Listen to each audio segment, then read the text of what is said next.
आदाब दोस्तों, मैं हूं एम ए वाजिद। आप देख रहे हैं पैगाम टीवी। आज की बात में आज हम बात करेंगे कोरोना वायरस की, जिसने 2019 में अवामी ज़िंदगी को तहस नहस करके रख दिया था। दुनिया भर में लाखों अफराद को इस वायरस ने निगल लिया था। ताहम अब जाते 2023 में यही वायरस एक नया रूप धार कर अवामी ज़िंदगी में दाखिल हो गया है और रियासत तेलंगाना में 4 अफराद कोविड के टेस्ट में मुस्बत पाए गए हैं। अब ये नया वेरिएंट किस कदर हलाकत ख़ेज़ होगा, इस पर हम आज चर्चा करेंगे और आपको बताएंगे कि किस तरह ये वायरस अब इंसानी ज़िंदगी में दाखिल हो रहा है और ये किस कदर भयानक हो सकता है।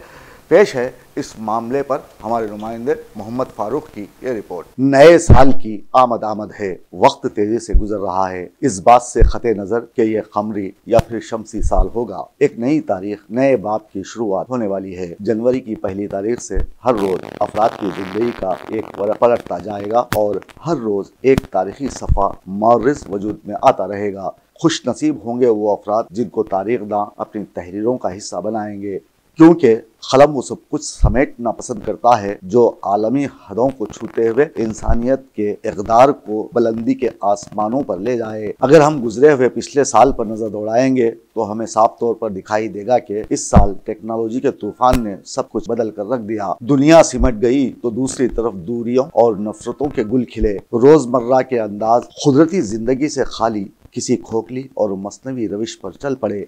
अपनों को छोड़ लाखों मील की दूरी पर रवाबित की मसनवी दिलचस्पी से रिश्तों के इक़दार मात खाने लगे और अपने अजनबियों से ज्यादा दूरी पर चले गए, जबकि कुदरती जिंदगी एक ख्वाब बनकर रह गई। आलमी क़ुव्वतों का तवाज़ुन बिगड़ गया और मफादात की जंग ने इस आग की सूरत इख्तियार की जो बुझाए ना बुझे। अक़वाम आलम को माशी, इक़्तिसादी और बदअमनी धचकों और हिचकोलों ने तरसनाक सूरत हाल से दो चार कर दिया। मफाद परस्ती का दौर दौरा रहा और लूट मार करने वाले बेखौफ खतर अपनी डगर पर खरामा चलते रहे। सर्द व गर्म जंग ने वो रविश इख्तियार की जिसके अहदाफ सिर्फ और सिर्फ आलम इस्लाम को निशाना बनाए हुए रहे। इन तमाम हालात के बावजूद 2023-24 में बदलने के लिए बेकरार है और हम इन दिनों माह दिसंबर के आखिरी मरहले में हैं और जान चुके हैं कि कुदरत का कोई मुकाबिला नहीं। तख्लीक करने वाला हमेशा अपनी मखलूक पर कादिर होता है। कुदरत से छेड़छाड़ हमेशा महंगी पड़ती है। जहाँ 2019 में कोरोना ने जदीद माशरे को हैरत में डाल दिया था, एक छोटे से वायरस ने इंसानी नफ्सियात को जकड़ कर रख दिया। इस वबा ने जहां जिंदगियों को बिखेर कर रख दिया था, मंडियों को दरहम बरहम कर दिया था और साथ ही इसी वबा ने हुकूमतों की काबिलियत को भी बेनकाब किया था। जहां दुनिया भर में आलूदगी से 5 मिलियन अफराद की जिंदगियां खत्म हो जाती हैं, वहीं कोरोना वबा से मरने वालों की तादाद लाखों तक जा पहुंची। हमने इस नाजुक वक्त में दुनिया का मुस्बत और तामीरी पहलू देख लिया कि कैसे अमेरिका समेत दीगर दुनियावी ताकतें इस वबा के सामने बेबस दिखाई दी। तब लोगों को ये समझ आया कि 14,000 के लगभग जौहरी हथियारों ने उन्हें खौफ और बदअमनी के अलावा कुछ नहीं दिया। ये बात तारीख में दर्ज हुई कि आलमी ताकतें वेंटिलेटर्स की कमी का शिकार हो गईं। 2023 को विदा करते करते हमने रियासत तेलंगाना की फजा को सोगवार होते देखा। देश में फिर एक मर्तबा तारीकियों का राज होता दिखाई देता रहा। दुनिया भर में लोग इस बात पर खुश थे कि दुनिया को तहस नहस करने वाले कोरोना वबा का असर मुकम्मल तौर पर ज़ाय हो गया है।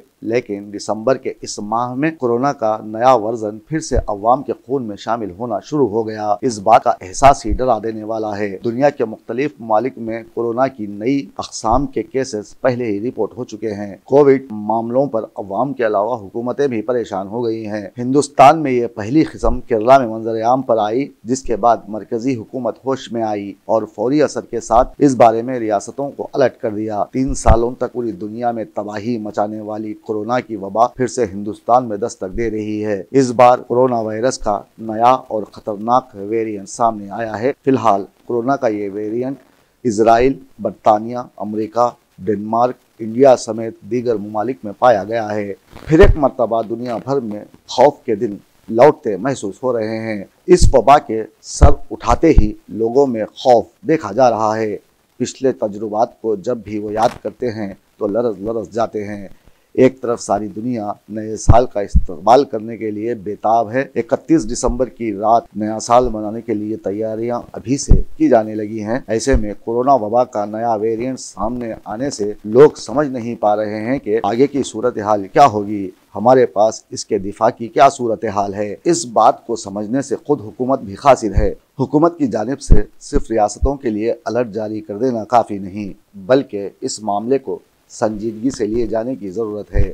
बीजेपी को चाहिए कि वो हिंदुस्तानियों के लिए ऑक्सीजन से भरपूर और दीगर कार्बन और नाइट्रोजन गैसों से पाक माहौल फराहम करे। अवाम को बुनियादी सेहत की सहूलियात के साथ असूलों के बारे में समझाया जाए। लोगों को क़ुव्वत मुदाफ़ियत कायम रखने के मौक़े मुयस्सर हों। नाक़िस ग़िज़ाइयत, ग़िज़ाई क़िल्लत जैसे खानों से होने वाली अमवात को रोका जाए। अवाम में शऊर बेदारी प्रोग्राम मुनक़्क़द किया जाए। हुकूमत की तशहीर के बजाय यही पैसा दवाखानों पर खर्च किए जाएँ और इम्कानी कोरोना के खतरात को हल्के में ना लिया जाए, क्योंकि ये जिद्दी वायरस पहले ही लाखों अफराद को निगल चुका है। इसकी सरकू भी जरूरी है। यहाँ हुकूमत की जिम्मेदारी है कि अवाम के रूबरू इस खतरनाक वायरस की हकीकत को लाया जाए, उन्हें समझाया जाए और एहतियाती तदाबीर इख्तियार करने की हिदायत दी जाए। आज रियासत तेलंगाना हेल्थ डिपार्टमेंट ने कोविड बुलेटिन जारी करते हुए इशारा दिया है कि 4 अफराद कोरोना से मुतासिर पाए गए हैं, जबकि 402 अफराद का कोविड टेस्ट करवाया गया था। कुल मुस्बत पाए जाने वाले 9 अफराद का इलाज जारी है। रियासत तेलंगाना की हालत कभी भी हलाकत खेज हो सकती है। वज़ीर आला रेवंत रेड्डी को इस बारे में ध्यान देने की ज़रूरत है और इस वबा को मजीद बढ़ने से रोका जाना चाहिए। ताहम वर्ल्ड हेल्थ ऑर्गेनाइजेशन का कहना है कि वायरस के इस नए वेरिएंट से अवाम को घबराने की ज़रूरत नहीं। अब यहाँ समझने वाली बात यह है कि वबाओं का ये सिलसिला रुकेगा नहीं, बल्कि मुमकिन है आने वाली नई वबा इससे बढ़कर मोहर लिखो। कोविड ने हमें बावर करवा दिया है कि कैसे हम तमाम एक दूसरे पर मुनहसिर हैं। आगे भी उम्मीद है कि लोगों के रवैयों, बर्दाश्त और रहन सहन में मुस्बत तब्दीलियाँ रोनुमा होंगी और दुनिया में मुतवक्को वबाओं को अफसाना समझने के बजाय मद्देनजर रखा जाए और ये शेर कभी ना दोहराएं। मैं वो महरूम इनायत हूँ कि जिसने तुझसे मैं वो महरूम इनायत हूँ कि जिसने तुझसे मिलना चाहा तो बिछड़ने की वबा फूट पड़ी।